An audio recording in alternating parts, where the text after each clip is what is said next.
Hello, viewers, and welcome back to another captivating episode of the Mahabharata series on Katha Yogam. In our previous episode, we saw the tragic fate of Chitrangada and Vichitravirya, whose lives ended too soon, leaving the throne of the mighty Kuru dynasty without an heir. The kingdom stood at a crossroads, its future hanging in uncertainty. In today's episode, we'll journey with Bheeshma and Satyavati as they seek an extraordinary yet righteous solution to preserve the royal lineage. So, without further delay, let's dive into the unfolding events and satisfy our curiosity about this epic tale. Please take a moment to subscribe to our channel and support us. This will help us bring more fascinating content from the treasure trove of Indian epics to you.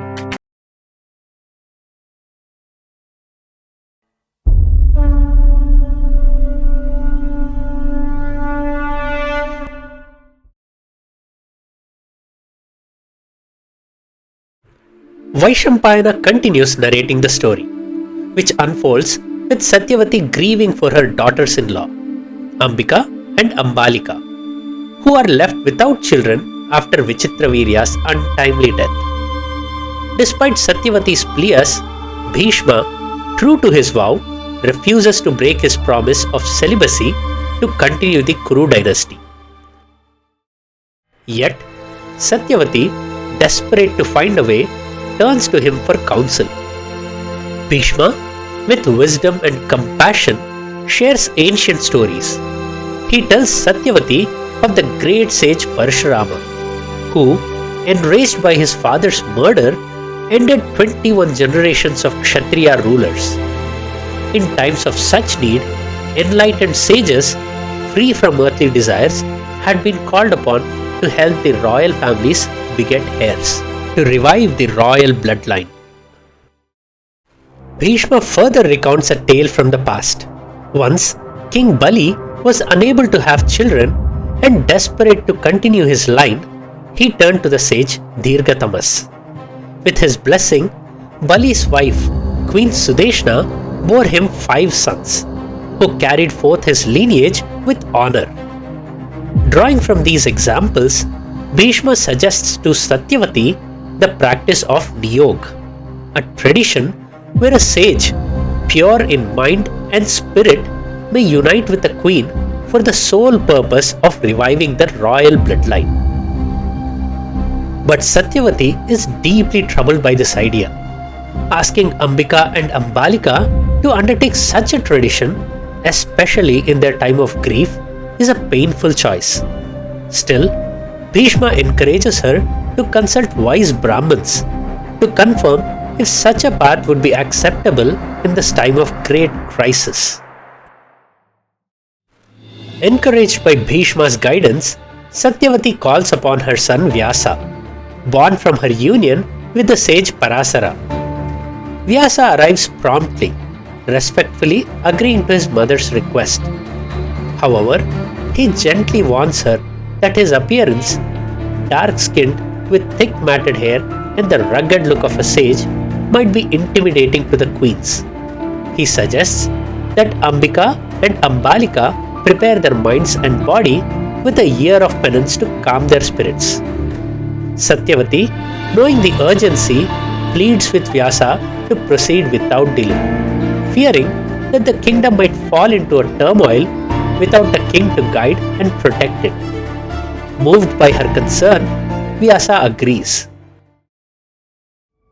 Satyavati then approaches her daughters-in-law, explaining the situation with compassion. Ambika and Ambalika are shaken, their hearts torn between duty and grief. The thought of bearing children in such an unusual way feels overwhelming and strange. Yet, their devotion to the Kuru dynasty and respect for Satyavati's wishes give them the strength to proceed. With courage and trembling hearts, they agree, setting aside their fears for the sake of the kingdom. Ambika is the first to meet Vyasa, but as the sage appears before her, his powerful, austere presence fills her with fear. Unable to withstand his gaze, she keeps her eyes tightly shut the entire time. Observing this, Vyasa foretells that her son will be born blind. Yet, he assures her the child, destined to be named Dhritarashtra, will grow to possess immense strength and wisdom. When it is Ambalika's turn, she is determined not to falter. She prepares herself to remain calm and keep her eyes open. Yet, as Vyasa approaches, her heart pounds and a cold wave of fear washes over her, draining the color from her face. Vyasa perceives this fear and predicts that her son, though healthy, will be pale and somewhat delicate in appearance.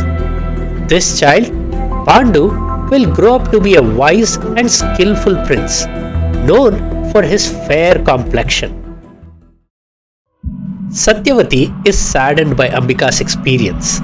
She hopes for her to have a healthy child who could inherit the throne. So she calls upon Vyasa once more, requesting that he visit Ambika again.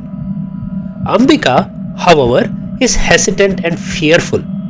In her reluctance, she makes an impulsive choice that leads to the birth of a third child, a son blessed with deep understanding of dharma, yet one who can never inherit the throne. What destiny awaits this third child? What hidden backstory ties him to the divine? And how will he shape the future of the Kuru dynasty? Join us in the next episode of Katha Yogam, where we reveal the surprising connection between this child and the god of death, Yama. If you appreciate our work, please like and share this video with your friends and family. Subscribe to the channel and click the bell icon to get notified when we upload a new episode.